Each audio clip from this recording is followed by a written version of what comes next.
उसने सारी बातें कह दी, इजराइल का वजूद खत्म हो जाएगा, इजराइल खत्म हो जाएगा, हमेशा जो हम लोग 1948 में देश बना वो खत्म हो जाएगा, सब कुछ के हाउस जो संभव था, और चरम से चरम भाषा। और फिर भी इजराइल की जनता कह रही है कि नहीं, होस्टेजेस को वापस दो। दूसरी बात जो है कि जो पेरिस में बात हो रही है उसमें इजराइल झुका है, ये सही बात। अभी जो क्योंकि हमास ने दो कंडीशन लगा दी, एक तो उसने ये कह दिया कि पूरी तरह से कंप्लीट विड्रॉल हो इजरायली सेना का, एक ऑलमोस्ट परमानेंट सीज फायर हो, और तीसरी बात कि फिलिस्तीनी कैदी जितना हमास चाह रहा है वो रिलीज हो। इजराइल नहीं तय करेगा कितने फिलिस्तीनियों को रिलीज करेगा। लेकिन इस बीच में एक चीज ये भी जानकारी आई कि पेरिस में भी एक बैठक चल रही है जिसमें बेंजामिन नेतन्याहू लगभग इस चीज को मान रहे हैं कि एक सीज फायर की स्थिति बननी चाहिए। अब तक बेंजामिन नेतन्याहू इससे पूरा इनकार कर रहे थे। अब ये हो रहा है कि कुछ डेलीगेशन भेजे जा रहे हैं दोहा भी, कुछ डेलीगेशन इस बात को लेकर भी बातचीत कर रहे हैं कि कैसे वो स्थिति बन सकती है। बातचीत ये भी है कि जो इजरायली कैदी हमास के कब्जे में उनको कैसे छुड़ाया जाए, और जो फिलिस्तीन के लोग इजराइल के पास हैं उनको छोड़ने की क्या नीति हो। और दूसरी तरफ ये इस्तीफा, अमेरिका में सेना का विद्रोह, एक तरह से अमेरिका की सेना का विद्रोह ही कहा जाएगा वो। क्या ये, जैसा आप बार बार कह रहे हैं कि ये हार होनी है, ये हार अमेरिका और इजराइल के बिल्कुल दरवाजे पर खड़ी है जो हमास के साथ इन्होंने शुरू की थी, इसलिए इस पूरी हार को ढकने के लिए ये तमाम चीजें हो रही हैं, पेरिस से लेकर और अमेरिका के भीतर तक, और जो इस्तीफा हुआ महमूद अब्बास का वो सब। नहीं, ढकने के लिए क्या, वो तो अब तो ढक भी नहीं पा रहे हैं। अब कहाँ ढक पा रहे हैं अभी इनका, ये आप झूठ बोल सकते हैं, छुपा सकते हैं कि वो अमेरिकन सोल्जर का आप नाम नहीं बताएंगे, वो मर गया होगा, उसको आप खुलासा नहीं करेंगे, उसको गायब कर देंगे, वो एक अलग चीज। लेकिन दुनिया ने देख लिया ना क्या हुआ। महमूद अब्बास का इस्तीफा, उसके ऊपर अमेरिका कुछ कर नहीं सकता, उसको मानना ही पड़ेगा भाई, वो एक ऑफिशियल पोस्ट से रिजाइन किए हैं। पेरिस में जो बातचीत हो रही है, आप सोचिए, ये हालत है कि अभी एक हफ्ते पहले आपने कहा भी कि नेतन्याहू ऐसे बयान दे रहा था कि इजराइल अगर समझौता होता है ये, तो इजराइल का वजूद खत्म हो जाएगा।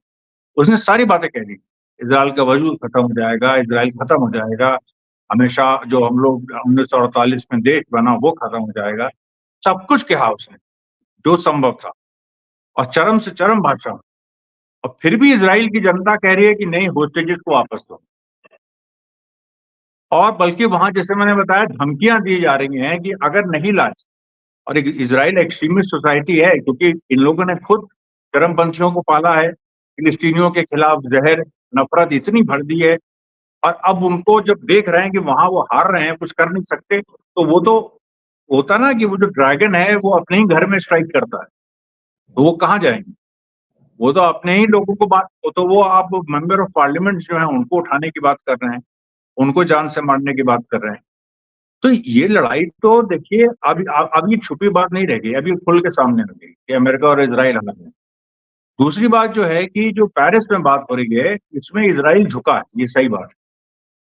अभी जो क्योंकि हमास ने दो कंडीशन लगा दी, एक तो उसने ये कह दिया कि पूरी तरह से कंप्लीट विड्रॉल हो इजरायली सेना का, एक एक ऑलमोस्ट परमानेंट सीज फायर हो, और तीसरी बात कि फिलिस्तीनी कैदी जितना हमास चाह रहा है वो रिलीज हो।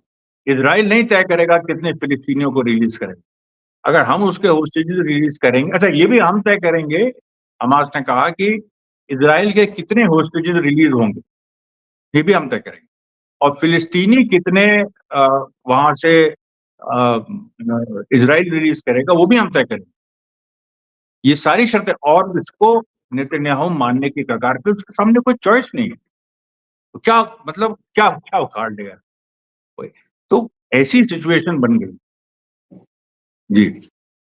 इन सब के बीच में अभी राफा पे जो हालात हैं, और यूएन और पूरी दुनिया ये कह रही है कि राफा की तरफ अगर इजराइल की फौज बढ़ती है, और जिस तरह से पैदल जो सेना है, जमीनी जो लड़ाई है, उसके रास्ते और ज्यादा खुलते हैं, और अभी भी हमले छुटपुट हो ही रहे हैं, तो उसको लेकर क्या स्थिति आपको नजर आ रही है कि राफा पर हमले की बात कहकर इजराइल दबाव बनाना चाहता है हमास के ऊपर, या पूरी दुनिया के ऊपर ये दबदबा दिखाना चाहता है कि देखिए दुनिया एक तरफ थी, लेकिन इजराइल में बेंजामिन नेतन्याहू ने इज़राइल की एक ताकत को दिखाने के लिए ये हमला किया या इज़राइल इतना ताकतवर है इसलिए ये हमला किया? क्या अपनी पब्लिक को, इज़राइल के लोगों को ये समझाने की कोशिश में ये राफ़ा पे हमला करने की तैयारी कर रहे हैं?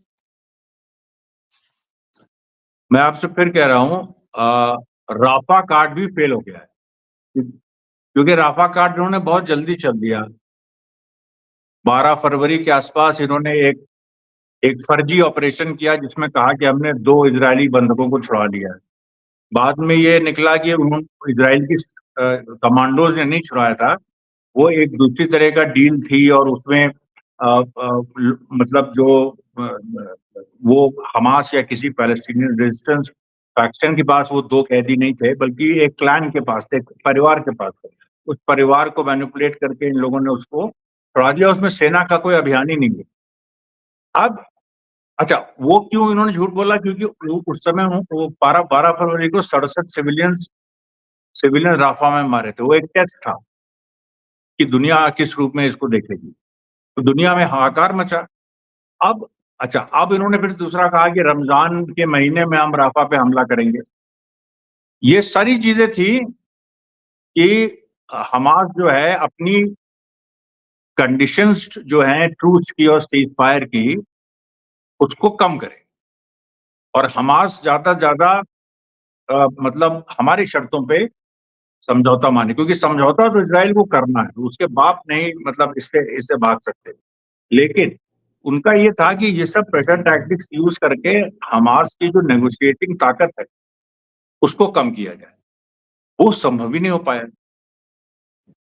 अब ये रमजान में कहेंगे, मतलब रमजान में ऐसे कह रहे हैं कि मतलब वहां पर तो बदर की लड़ाई भी रमजान में हुई थी। कितनी सारी ऐसी लड़ाइयां जो हैं वो रमजान में हुई हैं और जो मुस्लिम आर्मीज जीती हैं थ्रू आउट हिस्ट्री।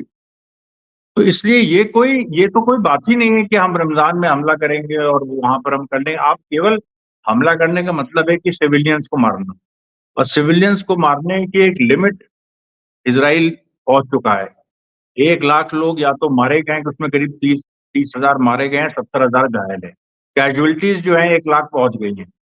और अमेरिका का यही था कि इससे ज्यादा बढ़ोगे तो उसके बाद हम भी समर्थन नहीं कर पाएंगे। और अमेरिका में अब घटना भी इतनी बड़ी घट गई, वहां की सेना, मतलब आप सोचिए इतनी बुरी सेंसरशिप है, इतनी इतनी तगड़ी सेंसरशिप है कि वहां पर लिटरली मेरी जो रिपोर्ट है कि कई अमेरिकन कैंप्स में, मिलिट्री कैंप्स में जो अमेरिका के अंदर है, अमेरिका के अंदर, बाहर नहीं, वहां पर बकायदा सैनिकों को बंधक बना के रखा हुआ है। मतलब वहां पर इस खबर को लेके इतनी इतनी ज्यादा उत्तेजना है कि उनको इसको बाय फोर्स रोकना पड़ रहा है। ऐसी स्थिति अमेरिका ने कभी फेस नहीं की अपनी हिस्ट्री में, वियतनाम वॉर में भी फेस नहीं की थी। अब आप सोचिए, तो ये तो इजराइल का कार्ड फेल है। अब एक ही चीज हो सकती है, या तो इजराइल पागल हाथी की तरह बस मारे, और वो मारेगा तो वो मरेगा, क्योंकि उसका उसका अंत और ज्यादा करीब आएगा। और ज्यादा सिविलियंस को तुम मार दो। 5 लाख सिविलियंस राफा में है, तो उनमें से तुम चलो 10,000 को मार दो, 20,000 को मार दो। उसके बाद क्या होगा? इजराइल खत्म होगा, क्योंकि इजराइल ऑलरेडी इतने सारे देश खुल के आ गए हैं कि भाई इजराइल मतलब 2 स्टेट सोल्यूशन के लिए, उसके बाद 1 स्टेट सोल्यूशन हो जाएगा। इजराइल की जरूरत ही नहीं है। अगर वो इस तरह का कार्रवाई करेगा, उसके अंदर विद्रोह होगा। पहले ही इंटरव्यू में जो आपसे हुआ था, मैंने कहा था कि सेना इजराइल की भी विद्रोह कर सकती है, इजराइल के अंदर भी विद्रोह हो सकता है और होगा, और उसी तरफ चीजें बढ़ रही।